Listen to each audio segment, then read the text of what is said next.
आणि बुलेटिनच्या सुरुवातीला एक महत्त्वाची बातमी मुंबईमध्ये रेल्वेची वाहतूक ही विस्कळीत झाली आहे। मध्य रेल्वेच्या लोकल 20 मिनिटे उशिराने धावत आहेत। सकाळी अनेक परिसरांमध्ये पाऊस झालेला आहे।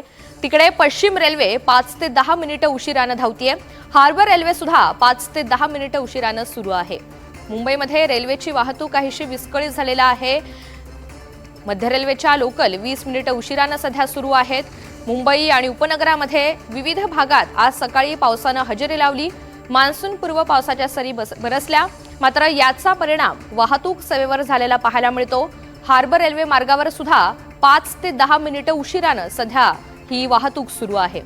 तिन्ही रेल्वे मार्गांवरती याचा काहीसा परिणाम झालेला आहे। मध्य रेल्वेच्या लोकल या 20 मिनिटे उशिराने सुरू आहेत।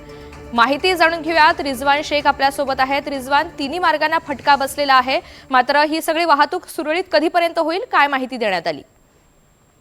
ऋतुजा, आपण जर पाहिलं तर पहाटेपासूनच जे आहे ते मुंबई, ठाणे आणि संपूर्ण MMR रिजन जे आहे ते पावसाने जे आहे ती हजेरी लावलेली आहे। आणि गेल्या अनेक दिवसापासून आपण पाहतो मुंबईकर जे आहे ते उन्हाच्या तडाख्यापासून त्रस्त झाले आणि त्याचमुळे याचा फटका जो आहे, ज्या पद्धतीने सकाळपासून पावसाने जे आहे ते हजेरी लावल्यामुळे कुठेतरी तिन्ही मार्गावरती, विशेषतः पश्चिम असो, हार्बर असो किंवा वेस्टर्न असो, त्या तिन्ही मार्गावरती 20 मिनिटं लोकल जे आहेत ती उशिराने धावते। खरं तर याच लोकलवरती जे आहे ते मुंबईकर जे ते अवलंबून असतात आणि अशाच वेळी सकाळपासून ज्या पद्धतीने पाऊस बरसल्यामुळे कुठेतरी हार्बर लाईन असो 5 ते 10 मिनिटं उशीर आहे, तर सेंट्रल लाईन देखील 5 ते 10 मिनिटं उशीर आहे। एकंदरीत आपण पाहतो की 20 मिनिटं जे आहेत ते या लोकलवर याचा परिणाम झालेला आहे। त्यामुळे लवकरात लवकर जे आहे ते रेल्वे प्रशासनाच्या माध्यमातून रेल्वेला जायचं पूर्ण पदावर आणण्याचं काम जो आहे तो युद्ध पातळीवर देखील सुरू आहे। ऋतुजा, निश्चित, धन्यवाद सविस्तर माहितीसाठी।